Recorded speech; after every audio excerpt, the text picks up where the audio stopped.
Good morning, champions. Welcome to Gates of Coimbatore. Myself, basically, இன்னைக்கு நம்ம கூட யார் இருக்காங்கன்னா அரவிந்த் பாபு அண்ணா இருக்காங்க. இன்னைக்கு நம்ம வெல்டிங் டாபிக்ல இருந்து வெல்டிங் டிஃபெக்ட்ஸ் பத்தி பார்க்க போறோம். ஃபர்ஸ்ட் கேஸ் போரோசிட்டியோட காசஸ் அதோட ரெமெடிஸ். இப்போ வெல்டிங் டிஃபெக்ட்ஸில் வந்து சிக்ஸ் டைப்ஸ் இருக்குது. Gas porosity, slag inclusion, weld spatter, lack of fusion and penetration, weld cracks, weld line இருக்குது. இதில் ஃபஸ்ட்டு வந்து கேஸ் porosity அப்படின்னா வந்து இந்த அட்மாஸ்பியரிக் கேஸஸ் ஆர் ட்ராப்ட் இந்த ஜாயிண்டில் வந்து இந்த அட்மாஸ்பியரிக் கேஸஸ் வந்து இது போய் கரெக்டாக ட்ராப்ட் ஆகும். அதே மாதிரி இதனுடைய ரெமிடிஸ் என்ன அப்படின்னா provide sufficient amount of flux, provide the liquid metal by providing inert gas. Sufficient amount of flux provide பண்ணும்.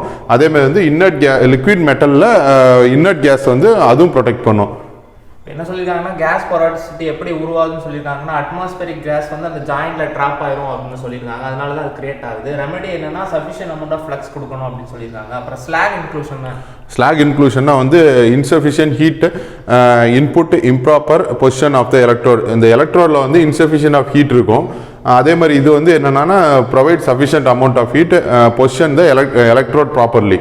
ஸ்லாக் இன்க்ளூஷன் எதனால கிரியேட் ஆகும்னு சொல்லியிருக்காங்கன்னா இன்சஃபிஷியன்ட் ஹீட் இன்புட்னு சொல்லியிருக்காங்க. அதே மாதிரி இம்ப்ராப்பர் பொசிஷன் ஆஃப் எலக்ட்ரோட் சொல்லியிருக்காங்க. அதை எப்படி தடுக்கலாம்னா ப்ராப்பர் பொசிஷனிங் ஆஃப் எலக்ட்ரான் சொல்லியிருக்காங்க. Sufficient amount of heat supply பண்ணணும்னு சொல்லியிருக்காங்க. அப்புறம் வெல்ட் ஸ்பேட்டர் அப்படின்னா excess amount of heat input arc blow. இது வந்து இதுதான் முக்கியமாக கேள்வி கேட்பாங்க. வெல்ட் ஸ்பேட்டர் அது வந்து excess amount of heat input arc blow. இது வந்து என்னன்னா provide sufficient amount of heat reduce the arc blow. இது வந்து amount of heat input arc blow. ஆர்க்ல வந்து அந்த இன்புட் ஹீட் வந்து இன்புட் ஆகி இது வந்து எக்ஸஸ் ஆகும். அதே மாதிரி இதனுடைய ரெமெடிஸ் வந்து provide sufficient amount of heat reduce, இது வந்து ரெடியூஸ் ஆகும். வெல்ட் ஸ்பேட்டர் எதனால கிரியேட் ஆகுன்னு சொல்லியிருக்காங்கன்னா எக்ஸஸ் அமௌண்ட் ஆஃப் ஆர்க் ப்ளோன்னு சொல்லியிருக்காங்க. அது இருக்கிறனால அந்த மோல்டன் மெட்டல்ஸ் வந்து செதறிடும். அதுதான் அதோட காசு. எப்படி தடுக்கணும்னா அதோட ரெடியூஸ் த ஆர்க் ப்ளோன்னு சொல்லியிருக்காங்க. அப்புறம் ஹீட்டையும் கொஞ்சம் கம்மி பண்ணணும் அப்படின்னு சொல்லியிருக்காங்க. அப்புறம் லேக் ஆஃப் ஃபியூஷன் அண்ட் பெனிட்ரேஷனா வந்து lack of heat input filler materials is not fused properly with base மெட்டலில் வந்து இந்த ஃபில்லர் மெட்டீரியல் வந்து கரெக்டாக ஃபியூஸ் ஆகாது. அதுக்கு பேர் lack of fusion and penetration. அதே மாதிரி இதனுடைய ரெமெடிஸ் வந்து provide sufficient heat, select optimum welding speed. Lack of fusion and penetration எதனால உருவாகுன்னு சொல்லியிருக்காங்கன்னா லேக் ஆஃப் ஹீட் இன்புட்னு சொல்லியிருக்காங்க. அதே மாதிரி ஃபில்லர் மெட்டீரியல் வந்து ப்ராப்பராக ஃபியூஸ் ஆகணும்னா இது கிரியேட் ஆகும் அப்படின்னு சொல்லியிருக்காங்க. அது எப்படி தடுக்கலாம்னா ஆப்டிமம் வெல்டிங் ஸ்பீடு தேவைன்னு சொல்லியிருக்காங்க. அப்புறம் ப்ரொவைட் சஃபிஷியன்ட் அமௌண்ட் ஆஃப் ஹீட்னு சொல்லியிருக்காங்க. அப்புறம் வெல்டு கிராக்ஸ் அப்படின்னா நான் uniform cooling. Filler metal composition is not uniform. இதில் ஃபில்லர் மெட்டல் இதில் கம்போசிஷனும் வந்து நாட் யூனிஃபார்மாக இருக்கும். அதே மாதிரி கூலிங்கும் வந்து நான் யூனிஃபார்ம் கூலிங். அதே provide uniform cooling, use pre heating and post heating. என்ன சொல்லியிருக்காங்க வெல்டு கிராக்ஸ் எதனால கிரியேட் ஆகுதுன்னு சொல்லியிருக்காங்கன்னா நான் யூனிஃபார்ம் கூலிங்னால கிரியேட் ஆகுது அப்படின்னு சொல்லியிருக்காங்க. இதுக்கு நமக்கு என்ன சொல்யூஷன் சொல்லியிருக்காங்கன்னா pre heating and post heating கொடுக்கணும் அப்படின்னு சொல்லியிருக்காங்க.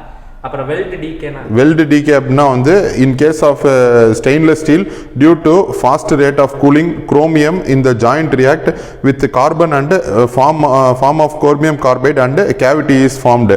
இதில் வந்து ஸ்டெயின்லெஸ் ஸ்டீலில் வந்து ஃபாஸ்ட்டாக வந்து ஃபாஸ்ட் ரேட் ஆஃப் கூலிங் ஆகும். அது வந்து என்ன chromium the joint with carbon and chromium carbide and cavity is formed. இது வந்து 18/8 அப்படின்னு சொல்லுவாங்க. 18 வந்து குரோமியம், அது மீதி வந்து கேவிட்டி இஸ் ஃபார்ம்டு அப்படிம்பாங்க.